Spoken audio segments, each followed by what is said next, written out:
Anybody want to start? Anything they're looking forward to in 2023? I know I have. Yeah, I've got about 3 or 4 things. I'm gonna go with the stuff. I mean, I know I'm gonna go with some of the. I guess we're gonna go with games and movies. Guardians of the Galaxy 3. Excited about Ant-Man and the Wasp: Quantumania. Games. Suicide Squad: Kill the Justice League looks like a tremendous game. Looks like it. I don't know who's making that. I don't know who's making that game, but it looks like it's going to be a lot of fun.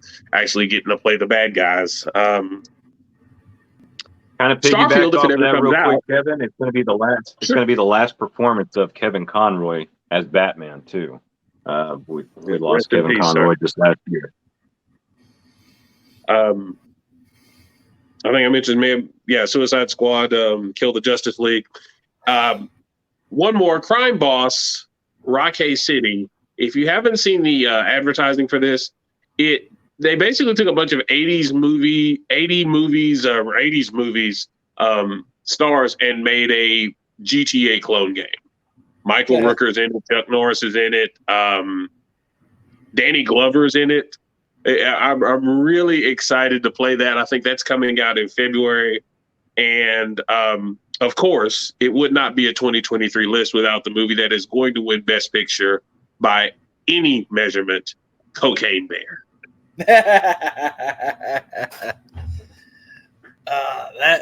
That one looks interesting. What's the release date? Is it out already? Or is it still? It's next month. It comes out next month, and that's one of those I'm gonna go see and just be prepared to laugh myself silly.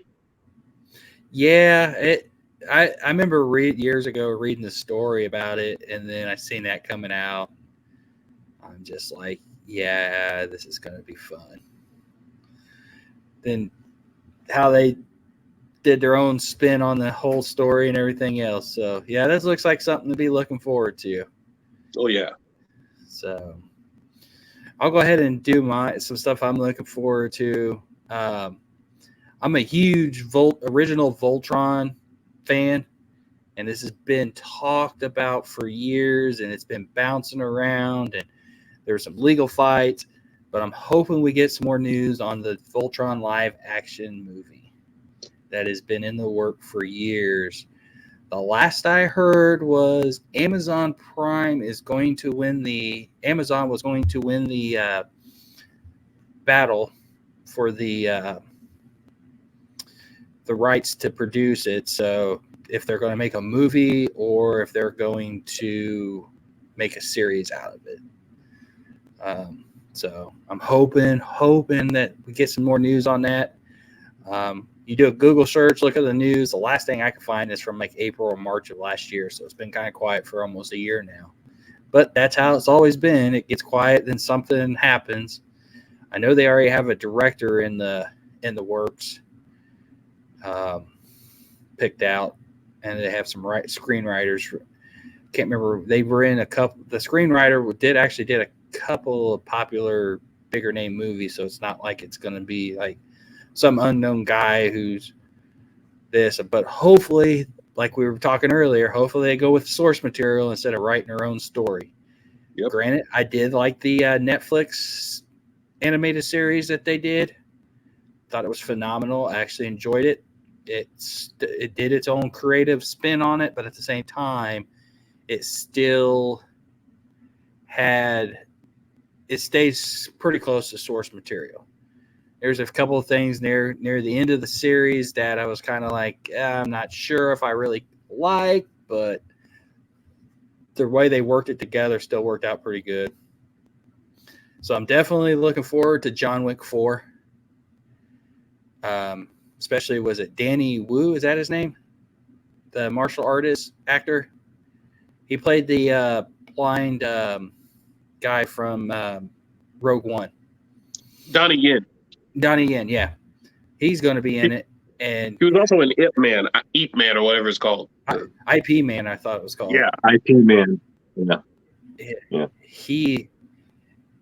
There's been talks that he's supposed to be doing a Bruce Lee movie, but we'll see.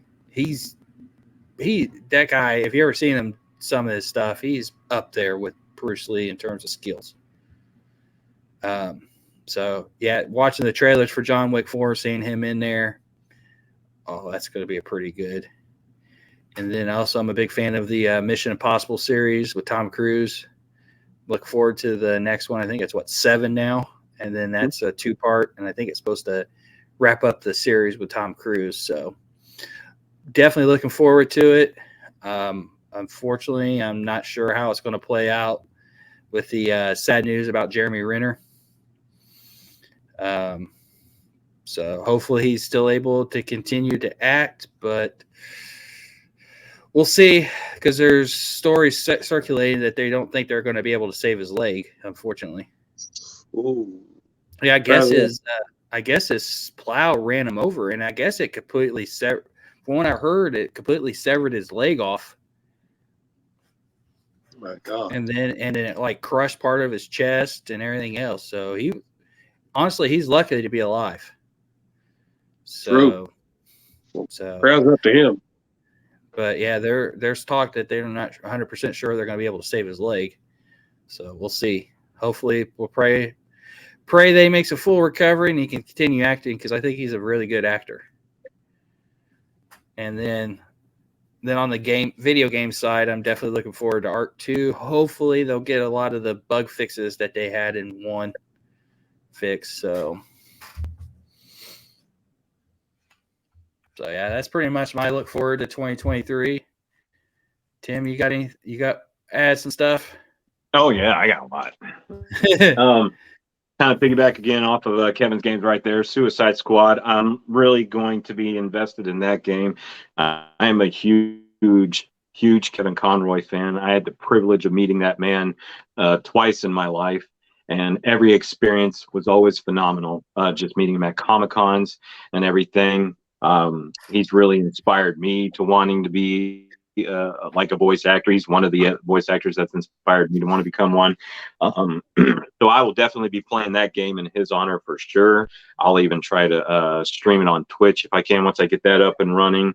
So definitely looking forward to that game. And then I'm really looking forward to as well is going to be Star Wars Jedi Survivor. EA put out, Fallen Order, and that game just went to so many different levels. It was an amazing game. I enjoyed playing it my second way through, and so I'm really looking forward to seeing where the story of Cal Kestis goes through. I want to say it takes place like 5 years after Fallen Order, so I really want to see where the story is going to take place. I hear there's going to be some really good surprising cameos involved in it and everything from the Star Wars franchise and everything. So not franchise, but you know what I mean, Star Wars lore. And I'm looking forward to that game. Ark 2, I'll be looking forward to that game. I'm still kind of like hesitant about the whole Vin Diesel thing. I'm not sure how that's going to play out or anything, but kudos for them for getting him to help participate with it. As you know, if anybody knows me, especially you, Brandon, because you've been a part of that as well, we've spent countless mindless hours playing Ark 1, coming up with so many ideas on how to, build forts or bases or how to trap dinosaurs and stuff like that. And I kind of want to see where the evolution's going with it as far as like how this is going to play in Ark 2. So I hopefully, and I'm with you, Brandon, I hope they fix a lot of the bugs that they did from 1, because we know those bugs can be frustrating at times. But we're still compelled to play the game, right? So looking forward to Ark 2 and everything. We've already touched base on this one. I'm looking forward to Assassin's Creed Mirage. I really think that game's going to help renew my faith back in the Assassin's Creed series, because to be honest with you, it kind of fell off for me for a little bit. I want to say the last one I played was a little bit of Odyssey, and the last one I completed was Origins. So I kind of like that they're going back to the whole stealth aspect of the game and everything. So yeah, I'm looking forward to that. Let's see what else. Of course, Final Fantasy VII Rebirth. It's definitely going to be the game on my radar. I don't know if it's going to be coming out though in 2023, because as you know, when a lot of games they don't have an actual release date, there's always subject to change. It's always subject to get pushed through, extended at a later date and everything. I really hope we get an opportunity to see it. I think it's time for it. I think it's time for the fans of the story that want to get back into it and everything. So I'm looking forward to that, along with many other spinoffs that are going along with it in 2023. Other than that, that's really what I'm looking forward to as far as the video game aspect. As far as like television series and everything, I want to see more of what Marvel's going to do with, like, if they're going to make, like a Loki season 2, which I think they're in the process of doing.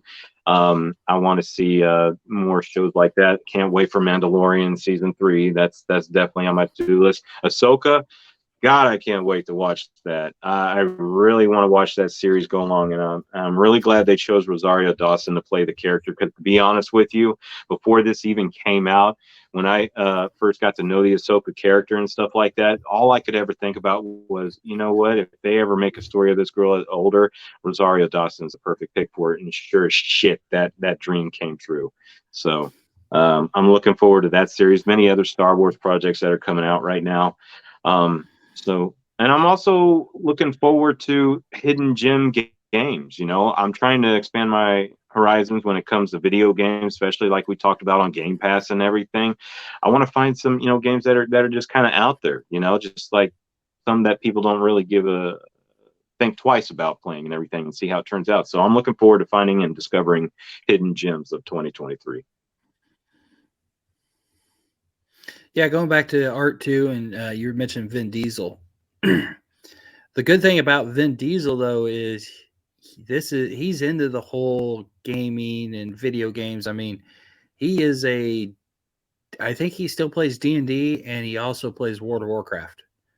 So he's built real big in the gaming community. So I think with him going on and getting into the Ark series and stuff like that, I think it's a wise choice for him, because he knows that that's something he is into.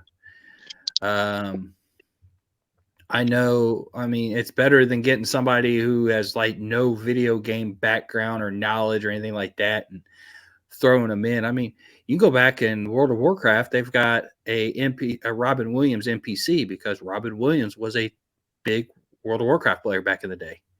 Mr. T played back in the day. I did not know that. Yeah, Mr. T. There's a character, Mr. T character. Vin Diesel. Mila Kunis used to play World of Warcraft. Harry Cavill plays it. You get into the list. There's quite a big list of people you wouldn't even think. I think, if I'm not mistaken, you actually can go look this up. Helen Mirren plays D&D. Yeah. She, on one of the sets of one of the movies, she got into playing it. So, from what I hear, she's not a full-time player, but she will play it occasionally.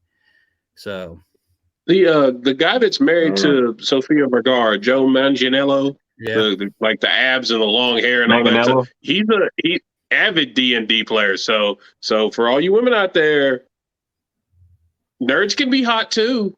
Terry Crews, he plays. How about who else is in the nerd industry? Henry Cavill.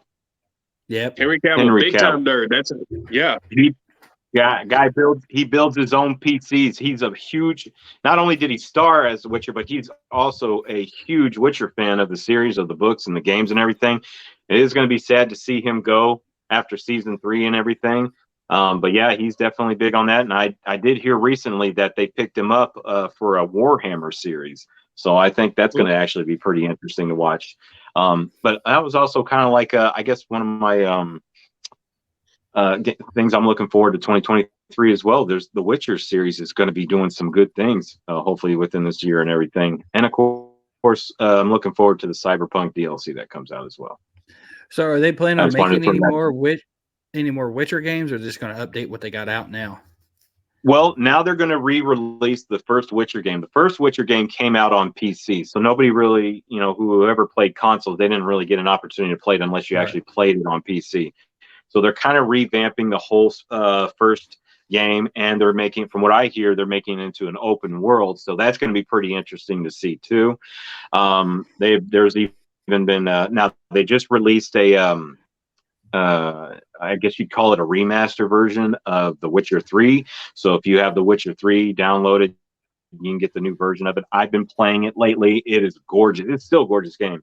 I never thought I'd be into a game like that, and I just picked up. That's how I got familiarized with The Witcher, was with Witcher 3, and that is just an amazing, amazing game. So much lore, so much story, so much content. I mean, that's CD Projekt Red's bread and butter right there, right now. And then there's talks about making an upcoming Witcher game. It's not going to come out in 2023, I don't think, but I do know for sure that it's not going to be about the main protagonist, Geralt. They're doing a new Witcher now, so we'll see where that kind of takes off and how that happens. So yeah, so there's just a lot of things happening in that pipeline right there on the Witcher series. Yeah, I mean, I think as long as they can get actors who are into that, I think they're going to, especially if you do a series like that, then if you get those actors, they're going to play the character the right way. They're going to play the character how the character should be portrayed versus let's do a character and I'm going to throw my own twist on it and think this is how the character would be in real life. And that's where you get, I think that's probably what happened with the original Mario movie back in the day. Yeah. I can't say for sure what the reasons are for Henry Cavill backing out of the Witcher series. All I know is that a lot of the rumors were based off of the writers. They were not wanting to go. This kind of circles back to with video games in Hollywood. They're not going back to the source material and everything. And I'll be honest with you, there was a thing that happened in season 2 of The Witcher that I just do not agree with whatsoever. And there's a lot of like hardcore fans, way more hardcore than me, that would agree with me on this. Now, I'm not going to spoil it for anybody or anything, but I encourage you to go watch it, check it out for yourself. But they're just not going with the source material on it. And so season 3 is going to be coming out soon. It's going to be the last performance of Henry Cavill as Geralt of Rivia. And then, of course, we're hearing Liam Hemsworth is picking up the mantle now for The Witcher season 4. And God bless him, man, because he's not getting a lot of good hype right now about it, and he's not a bad actor at all. I just don't think I think the fans are just not ready to see Henry Cavill go, and that's why. And Liam Hemsworth got big shoes to fill. I am kind of excited to see where they're going to take the series and where it's going to go from there. So I wish him all the best of luck. I really do. That's basically it. Yeah, it's as long as, and that's the thing, is like making sure they get the right characters to play the right roles. And I'll give you the example. So we're talking about Harry Cavill and how he's no longer doing Superman. Mm-hmm. Well, I saw an article a couple of weeks ago of one of the people they're possibly looking into, and I'm like, I like him as an actor, but I just don't think this person would be a good Superman. And they're looking at actor Elliot Page as playing Superman in the upcoming new spin. Yeah, that name is being tossed around. Okay. So okay. All right. Do you know what I'm talking about, right? Yeah. I know exactly. Yeah, formerly Ellen Page. Yeah. Yeah. And I'm like, I just don't think that they're going to be the right fit to play a Superman. It's just, I don't know. It's just, you get out and it's just like people are picking the wrong actors and actresses for roles based off the totally wrong reasons. And I know I don't want to elaborate too much into that, but yeah. All I have to say about that is anything can surprise. I'm sorry, I don't mean to interrupt. Go ahead, Brandon. Well, it's like I was saying, it's like years ago that, and I had a friend of mine tell me, because you're probably talking about 10 years ago, and they're talking about when Daniel Craig was going to be done with James Bond. And they were talking about having a black actor play James Bond. And some people some of the true diehard loyalists to James Bond were kind of upset about it. And I had a friend of mine tell me, he goes, James Bond is not a person, it's a title. And once I kind of thought about it and like, you know what, he's right. And right there, Idris Elba, I think would do a phenomenal James Bond. So it's all about getting the right people. And I kind of circle back to play you get the right people to play the right roles. It doesn't matter who they are. So to kind of circle back though to the Elliot Page thing with Superman. I mean, anything's possible when it comes to that. I mean, we all know, and if I have to get some examples, let's take Michael Keaton, for example. 1989 Batman. When that thing went, back in those days, viral was national headline news. Nobody wanted to see that man play Batman because he was a comedian. He had a comedic background. You know, how is he going to pull it off? And as soon as they saw him in that suit and everything, they were like, okay, let's see where this goes. And as soon as that movie came out, that was the hugest movie, right? That came out in 1989, right? Or let's take Heath Ledger, for example. Nobody thought, you know, Heath Ledger was going to do like a really good Joker and everything. And he put on one of the best performances that's out there right now. So as far as whatever they come up with as far as actors, whether it be James Bond or Superman or anything like that, I try to keep more of an open mind about it because anything can surprise you at this point, you know, just like I thought, but I still kind of hold my guns when it comes to Ben Affleck playing Batman. It's no, not for me. But as far as that goes, like, yeah, those are examples that I can give. So, I mean, it'd be pretty interesting to see where they go with it and everything. I'm not opposed to it or anything like that at all. So, I mean, who knows? We may be surprised, see what the future holds when it comes to that. Yeah, I mean, granted, didn't Nicolas Cage get a butt ton of money to play Superman, but never played Superman? He did. So, never know. He did, and he actually has an opportunity now to play Superman, but there was there's some projects going on about that, but he's not like live action Superman, but they're using his likeness and everything. So at least he got, you know, involved in that kind of project right there too. I want to say it was like back in the 90s where they were considering doing it, and then they just kind of dropped the project for some reason. So, okay. Anybody else got anything to add for their look forward to 2023? No, I think we're. I said what I'm excited for. But if you out there, Mr. and Mrs. America and Universe and World, if you have an idea or something that you are looking forward to in 2023 that maybe we failed to mention, please put it in the comments.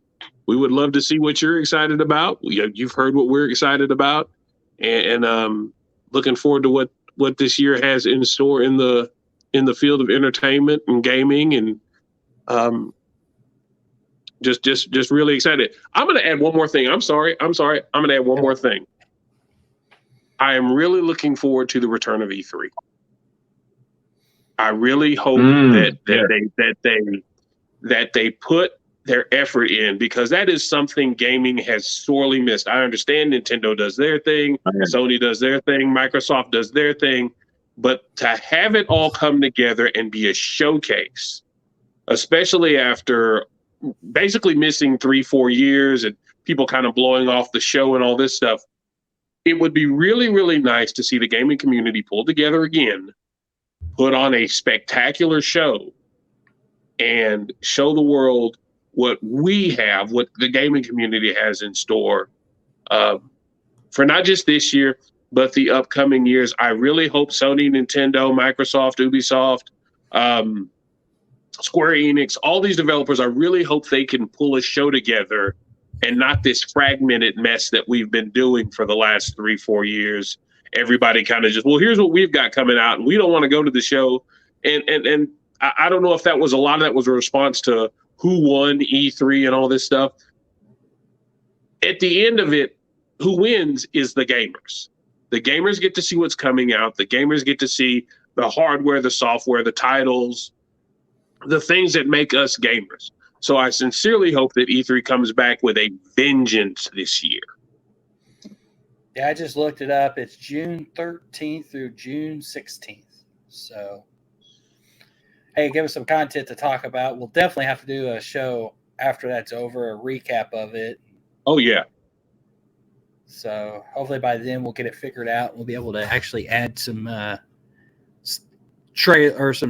post some trailers and some stuff from the series or the show. So yeah, that'd be something to look forward to. Has it been 3 years since they've done anything, or It's been about 3 years since we've had a formal E3. because I know what I thought it was just going one of those things that was kind of going away because everybody was starting to do their own release dates. A lot of it had to do with COVID, you know. But now that, you know, knock on wood, hopefully we got that at bay. But yeah, I want to see E3 come back at full force. I would love to see us attend one of those. You know, maybe get some interviews, something like that, with some people over there. Just to be a part of that would be a phenomenal experience. You know, so I'm with Kevin on this one. I'm definitely wanting them to do that. Absolutely. I'm hating to steal your thunder there, Tim, but I'm not trying to steal your thunder. But I think that would be a tremendous topic, a tremendous discussion topic. Would be, what is your gaming bucket list item? What is your gaming entertainment bucket list item? Because I've got 3 right now. One of them is going to E3. One is going to the San Diego Comic-Con. And the third one would be going to the Nintendo World in Japan. That's more Stacy's thing than my thing. I'm trying to figure out where she's going to come up with all that money because I'm not flying coach for 15 hours. I don't know, buddy. You probably need to shave your legs and come out of retirement for that one. Yeah, I'm about to start selling about a pound. We just need to figure out how to make this podcast go viral and make us a bunch of money, and we just go as a big group. Well, we're trying, but that's up to y'all out there that are watching. Make this go viral so that we can go to Japan. I mean, we want to have some rich donor just slip us a bunch of money to make a better production. We'll be all open for it. Well, we need a sponsor. Yeah, I know San Diego Comic-Con. I know that's always been like the mecca of Comic Cons, but I know over the last few years, and I haven't heard much since it's been really pre-COVID when they were talking about it, but there was talk of them actually changing locations. They're getting to the point they're outgrowing the San Diego Convention Center, and it's just where it's located is not convenient for everybody. So they're looking for something a little bit more central. And I know Indianapolis was on that list. So knock on wood. Indianapolis would be a great site. Yeah. From what you're telling me about how they do Gen Con up there, it is a huge thing up there at Gen Con. Yeah. I got another suggestion, and it is a very much an out-of-the-box suggestion, but Cowboy Stadium. I think Jerry Jones's cup of tea. You should already know that. Jerry Jones' cup of tea is green and it smells like money. It would be a ton of money for him, a literal ton of money. And if any of y'all have ever been to a Dallas Con, all of us have. The Dallas Con last year, I felt like a sardine. It was way, way, way too many people there for the space that they had. And I'll give you a as a Gen Con veteran, and I'm gone, and I'll give you my opinion of Gen Con versus the Dallas Comic Con that I've gone to. I've gone to that a couple times. Yeah, you're right. Even the years I've gone pre-COVID, I felt like I was small and cramped and everything was forced in a small area. But then as you look around, there's parts of the convention hall that are blocked off and there's just empty space. They could open up some of the flooring to kind of spread everything out a little bit more and not feel as cramped. I mean, you go to Gen Con and I mean, every hotel, the floor of Lucas Oil Stadium is used. I want to say they got events over at the Field House, which the Indiana Pacers play at. All the hotel lobbies in downtown are used. The convention rooms, the convention center is just completely, all the floors, all the rooms are booked up with, you got the big dealer hall, and then you've got like games and events and tournaments and stuff like that all taken all over place downtown Indianapolis. And they maximize the space as much as possible. But then on the flip side, like, and this is, even my wife will say the same thing, it always feels like when we've gone to the Dallas Comic Con, it's everything's packed in a small area, and then you see areas roped off and there's nothing in there, and you're just like, what is the reasoning behind this? Exactly. So, no, yeah, I agree. I agree. And I get the sardine feeling. I just think they're trying. I don't know if they're getting the less room they use, the less square footage they take up, the smaller the footprints, the cheaper they get on the rent. What? I don't know. So I just thought they rent the floor, that room or that floor, and say, here you go. But yeah. One of the things I always thought was funny about that is this last year that we went, at the same time as Comic-Con, and you have all these people dressed in costumes and cosplayers and nerds of all shapes and sizes and unfortunately smells. On the other half of the convention center, I got Tim with that one. On the other half of the convention center was a weightlifting, a bodybuilder competition. So some of the bodybuilders got lost and parked on the wrong side of the convention center. So they're walking through Nerdtopia.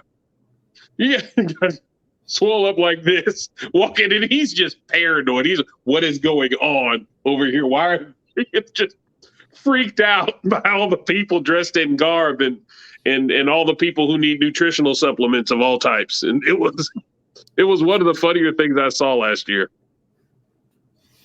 Yeah, they had that happen a couple of years ago. There was a Colts preseason home game and Gen Con going on at the same time. And it was kind of funny reading the comments on the Gen Con page about how the Colts fans, because a lot of those Colts fans, they're not into the gaming, so they don't understand the culture. And they just thought it was wrong, all the comments that they heard and blah, blah, blah, this and that. And I'm like, you've got people who are totally oblivious to what you're into. They don't understand. And you get a lot of people, once they do, especially with the tabletop gaming world, once they get into it and understand it, it's because you get people, the outsiders, they think it's all it is Dungeons and Dragons. No, it's not Dungeons and Dragons. There's games on building railroads and what else is there? Cards Against Humanity, strategy games, stuff like that. And it's like, there's genres out there that people who are not into the board gaming would actually get into if they knew that was there. That's one of those things where it's like a tremendous idea for cross promotion. If you had a Comic-Con preseason game at the Colts where you had to come in costume and go to the game and just have the fans, a stands full of people dressed in their various Comic-Con garb, that would be awesome.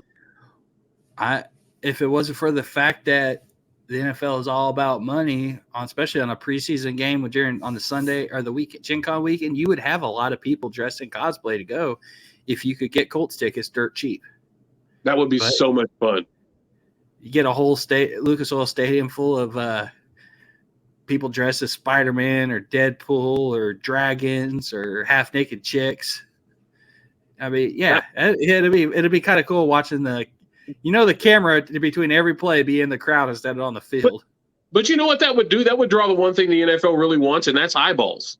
You have a preseason game that most people don't watch. You have you combine it with Gen Con. Now you've got cross marketing, you've got cross pollination, and you can have I don't know. That's the idea guy in me. Well, and a lot of people will have this misconception that nerds don't spend money.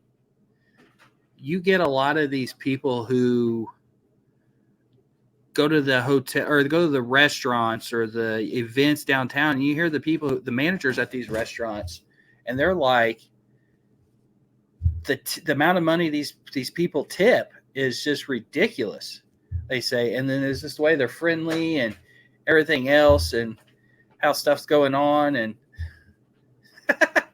am I dragging on? Is that why we're getting bored? No, Kevin? I'm just saying. I'm just saying to the people who say nerds don't spend money. Right. Yeah, no. But Yeah. and it's like, even because there's a couple of the high end cigar shops downtown. There's a cigar company called Rocky Patel, and the guy it's a high end, considered a high end cigar bar. It's only about a year and a half old, and it's one of those ones you're supposed to wear. You can't wear shorts. You gotta wear a polo shirt type setting. And but they said when they do get some of those people in there, they said the Gen Con people are some of the most respectful and nicest people in there, and then they will buy the good cigars. So you get a lot of these people. The money's there. The nerds know what they want and know what they like, and they're going to go buy it, especially if you get people in town on vacation. What is that, Kevin? All of these things are advertisements for people who think that nerds don't spend money. You know what? Nerds buy booze too. Look at the booze that nerds buy. Yeah, half of that's going to be gone the last week of March. We're going to work on that. Actually, we gotta pick up a few more. There you go. Hey, we're bumping up on 2 hours. Do you want to hold the topic for the next discussion? Yeah, we can do that. We could do that, or we can go on, because I mean we can still split it. That's the plan. We're going to split it up Let's split the episodes. Let's get to the topic at hand. Yeah, okay, we can talk about the topic at hand. Okay, so Kevin, let's just tell us what the topic is. Here's my question. This is something I've always wanted to ask gamers in general. And if you are watching the podcast and you're still with, thank you for watching and being a part of this. And this is something I want to answer. I would really like to see an answer to from all of you. So we put this out here on all of our platforms: Instagram, Facebook, YouTube. If there's any Twitter, if there's any I missed, please correct me. But the question was, do your personal beliefs affect the games you play, and how?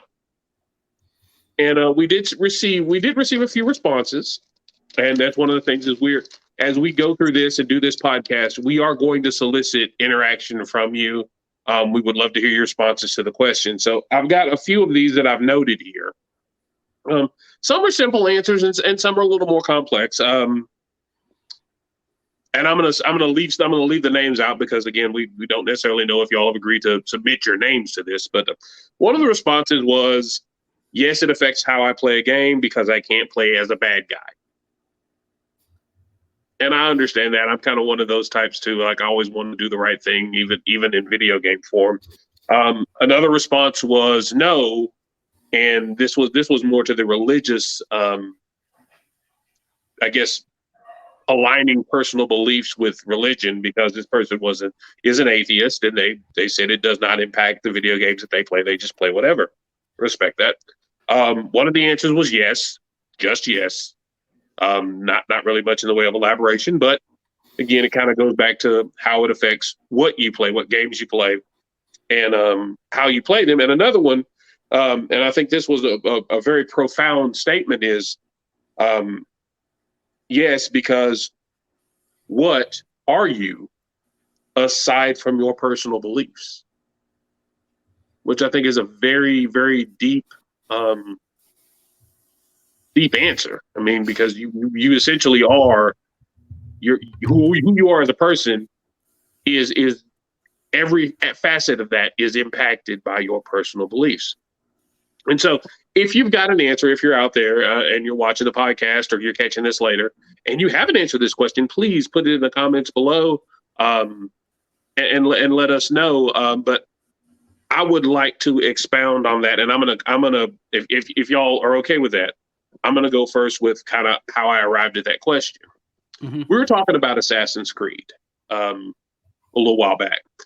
And as we were talking about it, there were some things in Assassin's Creed that made me uncomfortable as a person. I am a Christian. I do believe in God. I believe in Jesus, in the resurrection, and that whole 9 yards. Pay no attention to all of the alcohol behind me. But along those lines, there were some things in Assassin's Creed, especially this specific, the most recent one, that made me fairly uncomfortable. You play in that game as a Viking, and one of your you amass wealth by raiding Christian churches. To the point where I had already purchased a game. I did not know that's what you had to do before I bought it. So I'm playing the game, and it's like, well, we're going to raid this church. Hold on. That's not really what I do, and as my personal beliefs, part of my personal beliefs, I don't watch horror movies, just in general, just not at all. I don't watch any horror movies. There's certain music that I don't listen to because of that, for that reason, and so with a video game, it's more than a movie. It's more than just you watching the actions of someone else. In a video game, you are directly, you are the central character. You have agency in this game to affect the things that go on. And when you go back to personal beliefs, I mean, not more than just even a religious thing. I don't play the Call of Duty multiplayer games because to me it doesn't make a whole lot of sense. One, it's repetition. It seems very repetitious. And two, there's not really a purpose behind it other than to just go out, arbitrarily shoot something, and that's how you win. It doesn't. If I'm gonna do that in a video game, if I'm gonna watch that in a movie, I need to know why. What is it that you're trying to accomplish other than this person's on the other team, so they have to die? That doesn't sit right in my spirit, and so it affects the games that I play, the games that I purchase, the games that I play. And I would like to know, as a gamer of a certain age, whose tastes have shifted, because of my personal beliefs and because of the things that I try to influence with my wife and children. How does that impact y'all? So please run with it. And I've been trying, since you brought the topic up a couple of weeks ago, and we've been kind of talking about it, and I've been trying to think, it's like, is there any type of games that I really wouldn't play? It seemed like you were talking about the Assassin's Creed and raiding the church. Yes, I'm a Christian, brought up in the Christian background and everything. But my thing is, I'm a history buff. I love learning about stuff, history, cultures, and stuff like that. And I knew that stuff went on in time periods like that. So I knew that was part of getting into that, understanding them at the time. And for me, it was a little bit harder. It's a little bit harder for me to get into stuff. I mean, outside of probably if there was ever a game that came out and it was like involved shooting kids or killing kids, other than that, I mean, I'm pretty much open and willing to try stuff and look into stuff. I just haven't really, I guess I never really thought about it that way like you have, Kevin. I know you mentioned in the past there are certain games with like witchcraft and stuff in it too that you really don't want to dabble in or get into. But like the Magic games like Dungeons or Dragon Age or World of Warcraft and stuff like that, it's like stuff I enjoy playing, but I just could not. As much as I thought about it, I was like, I can't really figure out any type of games that I wouldn't play because of a belief system. Outside of maybe with me, if more of a political beliefs and stuff like that, but a lot of those games, if it's still got some aspect to it, like if it historically, I will still cross that line and play certain games as long as I can learn something from it. But yeah. Anything from you, Tim?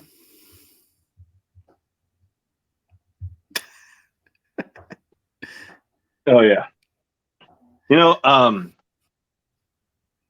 I like to consider myself as a connoisseur of playing all different genres of video games and everything, and I'm open to play other games that may be considered controversial to a lot of people. Now, do I have some personal beliefs that affect my gameplay or any type of genre? Maybe a handful, if that. I'm kind of with you on the board as long as like killing children and stuff like that. Although if they did put a mod in for Skyrim, I wouldn't be opposed to slaughtering those little bastards. But you know, but I was just joking. But seriously, you know, game like there was a Call of Duty game that came out where you start off like I think as an operative in an airport or something. You have to like shoot all these innocents. At first, when I was doing this, I was like, "Why am I doing this?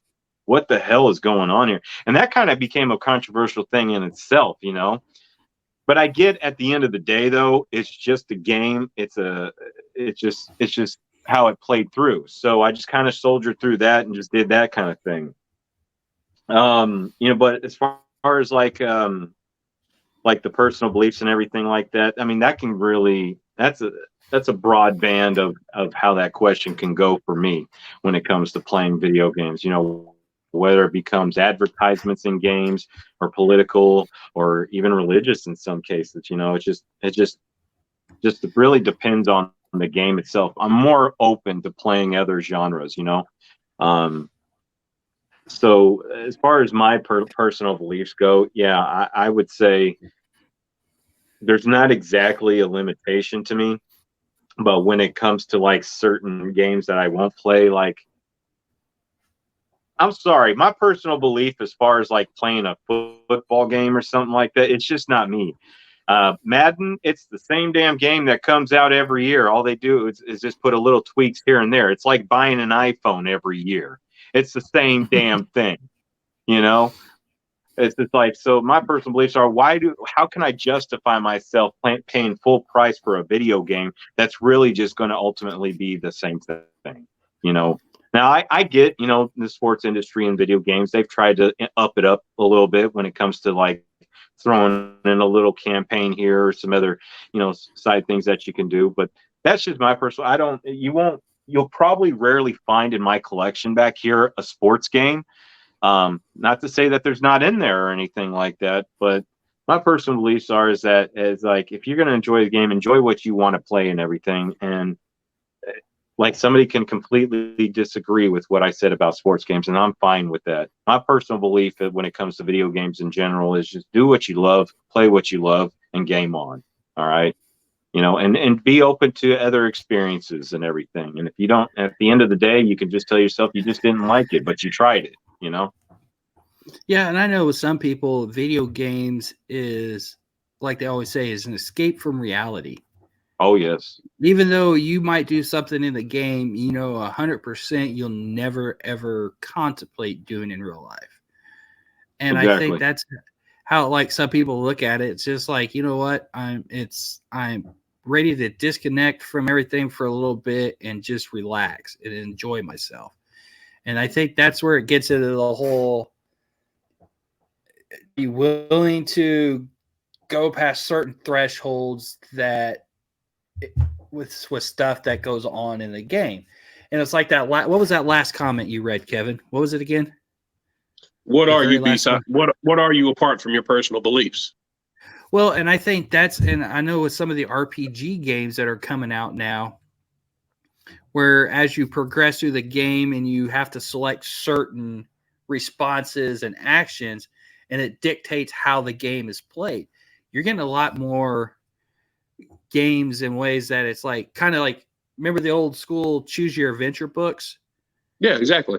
And that's how some of the games are going. So you may pick let this person live early on in the game and come to find out you should have killed him or let him die because 3 acts down the road in the game, this person's out there trying to kill you now because he lied to you. So I think, and I know with like when you do pick it, because there's been games that's like stay good because you got the chance to go bad or you got the chance to stay good or go in the middle, and it's like I know I'm one of those people, and I kind of agree with the other one. It's like I can't play a bad guy, and as much as I want to try to go on the bad side, I'm always picking the right answer and who I am. So I guess not necessarily in terms of games I play, but how I play my games would be more along the lines how my belief system falls into that. Yeah, because I know even with some of the Star Wars games, when you have have the option of going from the light side to the dark side and how you play and everything else. I think the old Knights of the Republic game, you could Knights of the Republic. You could kind of how you play the game determines which path you're going to go down, and it's like, yeah, that might be fun, but I got to go down to the light side. So Yeah, I find that ironic because like 3 of the games that we've talked about have all been BioWare games: Knights of the Old Republic and Dragon Age, and then the one that stands out to me most is Mass Effect. How it directly, not only does it directly impact your interactions with other characters, but it actually impacts the gameplay, like who lives and dies at the ends of certain missions. Mm-hmm. As you assemble this crew of soldiers and whatever. So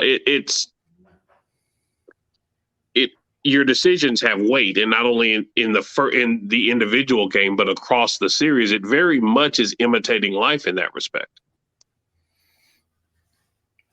Yeah, and I think it's right, and you're right with the BioWare games that they're the ones I think is kind of in the front runner of like how your choices during the game is going to affect the outcome of the game. Mm-hmm. And it goes back to your personal beliefs also affect which choices you're going to pick. Now you got some people like I know Tim, he'll play a game and try different outcomes and different run throughs. So he made this first game, he may go pick all the good side, all the good answers or answer the question or solve it the good way. And then the next time he goes to a play he turns out to be the bad guy during the whole game. So yeah, I think your personal beliefs affect also how you play a game. How you play the game. It has a. I mean, I agree with that. Yeah. Because of my personal beliefs, it actually affects what I spend money on in terms of gaming. There are certain games that I just won't buy because I don't buy horror games because I don't like horror movies. I don't watch horror movies. Not that I would ever want them to not make those kind of games. It's just not something that I can support because of, how I feel. And that's where I like horror games, to be honest with you, because I love the adrenaline I get from playing them. And kind of circling back to what you were saying, Brandon, like usually when I do a playthrough through a game, I'll do like when it comes to making decisions in the game to determine the outcome of it, I usually play what I would do in that situation or what I would say in that situation. And then I would usually go circle back and do the right ones, or then I'll do the bad ones. And also as personal beliefs too, I personally believe that people should take advantage of when it comes to switching out from male to female characters, because the outcome of the stories can also differ, or it may even come out better. For example, circle back, one of the controversial games that was out there was Cyberpunk 2077. I decided, to play as a woman in that game. And then I went back to playing as a male. And then as I compared the two, I found that, playing as a woman in that game made the story seem better to me. So I personally believe that, as far as like going into gaming, just kind of be more open-minded to playing different roles and everything. And, sometimes when you're listening to the bad guy in the game, you can't help but think to yourself, maybe this guy's got a point, considering where we are at our age and everything like that. But I won't hold back on certain games unless I know that it's really meant to be something that's ill will towards a certain subject. You know what I mean? So that kind of holds me back from playing. I can't think of anything at the top of my head right now, but yeah, in ways I'm kind of opposite. I like to play horror genre games because I love the adrenaline that I get from it and the story that I get from it, and that's just me. I think everybody should get an opportunity to play it, and if you don't like that kind of thing, that's not your bag, then that's cool. I like the diversity with the group, Yeah. Yeah, and that's a great discussion. I'm sorry. Go ahead, Brandon. And like he mentioned with diversity of the group, I mean, out of all the people that are in our circle that do play video games, I know we've got a few of them outside of the group don't play video games, but we've got a lot of games that everybody likes, same games that everybody likes, and then we've got games that only a select certain people play. So yeah, the diversity of the games is out there as well. So, like Tim doesn't like sports games. I play sports games. I particularly love RTSs, real-time strategies, or racing sims or flight sims. So everybody's diversity is different, and that's how they determine their beliefs in their games too, is by what they're going to play. So, anything else you want to add, Kevin? No, I think this was an excellent discussion. It was one of those questions that you never really get to ask in this kind of forum. And so, I mean, the fact that we're doing the podcast and the fact that we now have an audience to share their answer to that question is really one of those things that I guess an advanced level question I had as a gamer and an adult. Who is serious about his gaming habits. So thank you for your responses, and thank you in advance to anyone who's going to respond through our social media outreaches. Yeah, thank you, and feel free to drop a comment, even if you have a idea of something you would like to hear discussed. We're more than willing to take it on and add it in and discuss it, and always be on the lookout for new video questions or stuff being posted. Like I said earlier in the show, there's always new stuff coming out all the time. So we're trying to do this a little bit more often, a little bit more frequently, and we've got a couple ideas planned for the next couple shows, and we'll go from there. So, Tim, I think the big topic for the next episode was your idea of, what was it again yesterday? We were talking about it last night.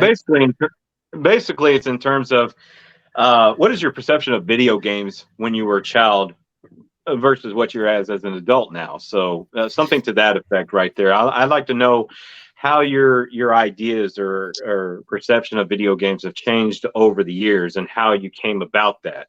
So that thing I think would be a really good topic to discuss, because a lot of us here, we're Gen X's. We've played everything from,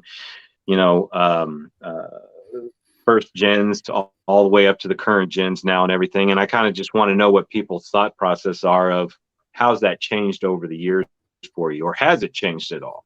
So I think that would be an excellent topic to discuss. Also, just want to put out there to please be sure to like, comment, and subscribe. That would be awesome. Yeah, and going a quick little thing about yours. Yeah, I mean, most of us got 30 plus years of playing video games under our belts now. And from when we started some of us started in the 80s until now, I mean, look how much different it's been. So, yeah. Actually, thinking now with me, with some of it's over 40 years of gaming. Yeah, Kevin used to play on the old rock and chisel games. Yeah. The little bird from the Flintstone to chisel out your move, and it picks it up, takes it over to your opponent, and he does the move. So, yeah. I think we're going to go. Yeah. So, those of you listen, feel free to comment on Tim's thing so we can talk about you on the air. Let us know if we can use your name or not. Or if you want to put an alias in on your message as well, we can call you by the alias. It's up to you. And we'll work on that episode in about 2 weeks. The plan is with these episodes now, we're going to split them in half, release part of it the first half of the first week, and the second week we're going to release part 2, so they're a little bit smaller and compact, so you're not spending 2 hours of your time devoted to listening to this, so you could stream it on in the background or YouTube or watch it and do a split of half of the time. So as we wrap up, like I said, you can find us on Twitter at Beers of War Pod. You can also email us at beerofwar09@gmail.com, Instagram, the Beers of War Podcast. We're also on YouTube, Beers of War, and on Facebook, the Beers of War. So feel free. And like I said, there's a website coming on in the near future. We also have an Etsy store. There is a few items available on there already. Proceeds from the store help us to pay for subscriptions, will eventually help us buy podcasting equipment so we can upgrade the quality of our content and stuff like that. So you can find us on the Etsy store at Beers of War Podcast. Give us a like and a follow over there as well. Anything else anybody wants to add? Should we end this with a salute, fellas? What's that, Kevin? Should we end this with a salute? Don't we have a beer you have to talk about, Brandon? Oh, let me grab it real quick. Give me Okay, just a I'm going to second. grab my beer and we can end it with a salute. Bear with us 1 second. Un momento.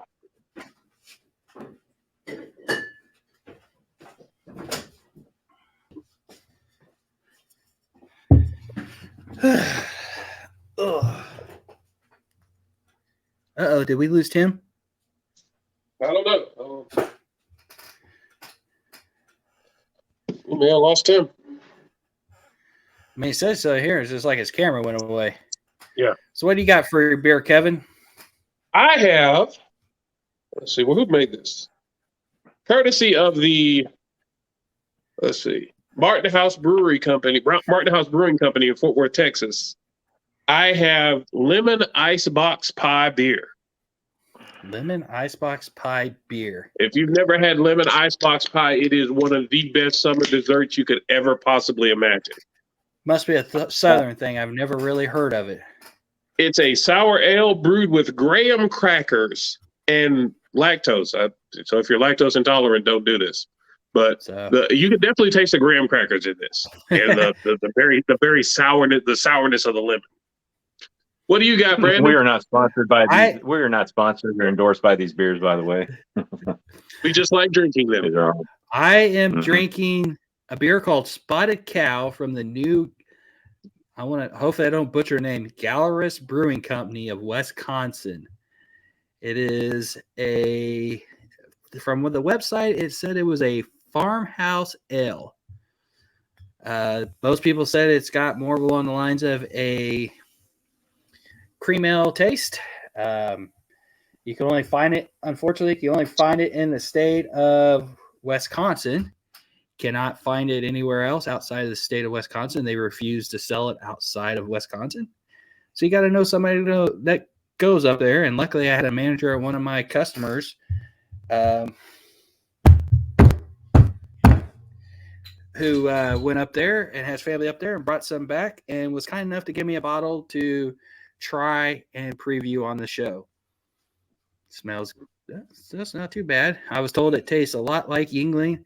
And what's interesting about this, apparently this is unfiltered as well. So anything that was in what it, you got? I'm sorry. So anything that was in well, this is I don't have anything. I don't have anything fancy like you guys got or anything like that. I didn't really get a chance to go out to the liquor store and do so. So I decided to stick with an old American classic, Miller Lite, refreshing, crisp taste. And that's basically what I've been drinking throughout this entire podcast. So it's pretty good stuff. So yeah, I would have to say this tastes a lot like a smoother Yuenglings. Yeah, that's what I would very closely to. So, well, let's salute each other. May you salute, gentlemen. May you drink. May you drink. May you drink. May you drink with me. See you all next week or in 2 weeks.